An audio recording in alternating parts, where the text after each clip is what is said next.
Hi. In this video, we're going to talk about the difference between distance and displacement in physics. Distance is how much ground an object has covered. Distance is a scalar quantity, which just means that we don't include the direction that the object moves. We only add up the total amount of ground covered. Displacement is how far out of place an object is, or in other words, its overall change in position. Displacement is a vector quantity, which means that we do factor in the direction when an object is moving. We use a mathematical symbol to represent distance and displacement in physics, and they look very similar, but there's a slight difference between the two. For distance, we use the symbol delta to represent the change in, and for distance, we're talking about the change in the amount of ground that an object covers. And so we typically use a position to identify where an object is. We use X, Y, and Z to represent position. We're going to stick with X for our position here.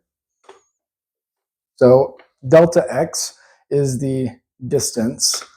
And then for displacement, we use the same symbol, delta X, but to show that it is a vector quantity for displacement, we include the harpoon symbol above the X to show that we're now counting direction as well. So let's look at a couple of examples. Let's say you move in a square, or you move in the pattern shown here from A, you start here, you move 3 meters up to B, you go to C, and then to D. To find your distance traveled, it's how much ground you cover, not worrying about what direction you're moving. Distance would be just add up the three legs of the journey together and you get 12 meters. For displacement, what matters is your overall change in position. How far out of place did you end up? So you look at just the starting position and the ending position, and you draw a straight line connecting the two, and you pay attention to the direction as well. So you started here at A, you ended up at D. That displacement is 6 meters. I know that from above here. 6 meters to the right. So I would write 6 meters to the right for my displacement. That's how far out of place I am. You can also use a positive 6 meters. Positive represents to the right. Let's look at another example. Let's say you go around a track. Okay, and so you start here at point A, position A. You go 100 meters to B, 100 meters to C, 100 meters to D, and then you end up back where you started here at A, one complete lap around the track. So the distance traveled would be adding up each amount of ground covered in each leg of the journey. So that would be 100 plus 100, up to 400 meters for your distance traveled. The displacement, however, is 0. And that's because you didn't end up moving out of place. Your overall change in position doesn't exist. It hasn't changed. Returning to your original position means you're not out of place. You end up where you started, and so your displacement is 0. All right, let's look at another example. So look at the bottom of this screen here, this whiteboard, to look at it's kind of like a number line that we have here. We've got let's say this is like a sidewalk or a road that's connecting 4 different locations. And you're going to be traveling home from school. Let's imagine you're going home from school. And on your way home from school, you needed to stop at the grocery store. So you stop at Kroger. So you go from the school over here to Kroger. So A to B. Then you travel over to McDonald's, C. And then you go home, D. So you go from A to B to C to D. So what would be your distance traveled? To find your distance, you add up how much ground you cover, not paying attention to the direction. So from A to B, you go from a position of 11 miles over to a position of -4 miles. Now, that might seem weird to say -4 miles, but all we're really saying is it's 4 miles to the left of home. Home is where we've defined 0 miles to be at on this number line. So you always have a reference point of 0 somewhere. So because we've defined our 0 to be at home, Kroger is 4 miles to the left of home.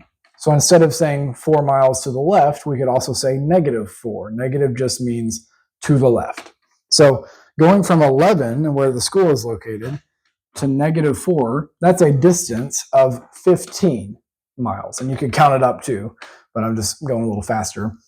Going from Kroger to McDonald's is a distance of 7 miles. And then from McDonald's to home is a distance of 3. So I add up all these, 15 plus 7 plus 3, that's a distance traveled of 25 miles. Now for the displacement, what's different is we include the direction when we add up these legs of the journey. So the direction can be either positive if it's moving to the right or negative if it's moving to the left. So from the school to Kroger, we're moving to the left. And so that is defined as the negative direction. And so we have a displacement from A to B of -15 because we're moving to the left. So instead of just 15, now we add the direction. We're moving to the left. For the second leg of the journey, from B to C, we're moving in the positive direction. We're going 7 miles in the positive direction. But then from C to D, now we're moving negative direction again. So that's going to be a -3. So you can see here, we've just changed it. We've added in the directions here. And I even put the positive sign in here just to really be explicit about we are including the direction now. You don't have to do that, but you do have to put in this negative sign if we're moving in the negative direction.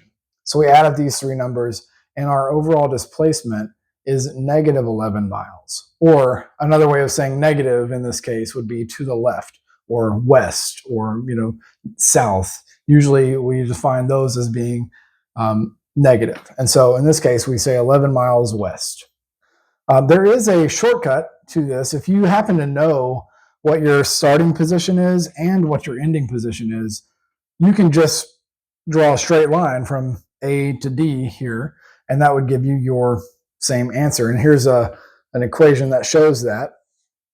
So you can write delta x with the vector symbol. This is displacement. It is also equal to the final position.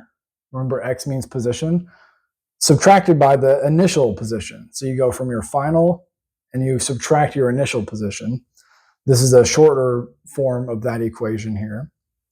And so doing that would give you your final position in this case was home, so that's 0, minus the initial position, which was the school, 11 miles. So 0 minus 11, -11 miles. That's the same answer we got up here. So this is a little shortcut if you happen to know your final and initial positions. You don't always know that. And so in that case, I'll show you one more example here. Let's say you have a Roomba vacuum, which is the little automatic robotic vacuum. But let's say it's broken and it happens to be going back and forth in your hallway.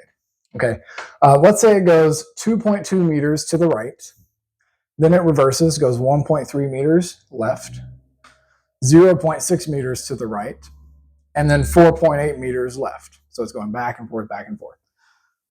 Find its distance and displacement.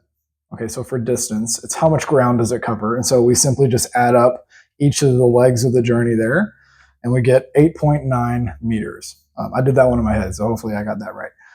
For the displacement, though, we have to include the direction as well as the magnitude, how much.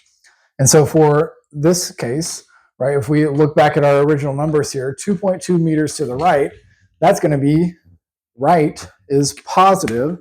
So I'm going to write a little positive symbol here to remind myself right is positive. Left is negative, so 1.3 meters is negative. Here we have right again, so I'm going to write in positive. And then 4.8 meters left, we usually define left to be negative. So putting those directions now and adding those together, we get an answer of -3.3 meters. Or in other words, 3.3 meters to the left would be the displacement. So that's all I've got for you in this video. Remember, everything you have is a gift.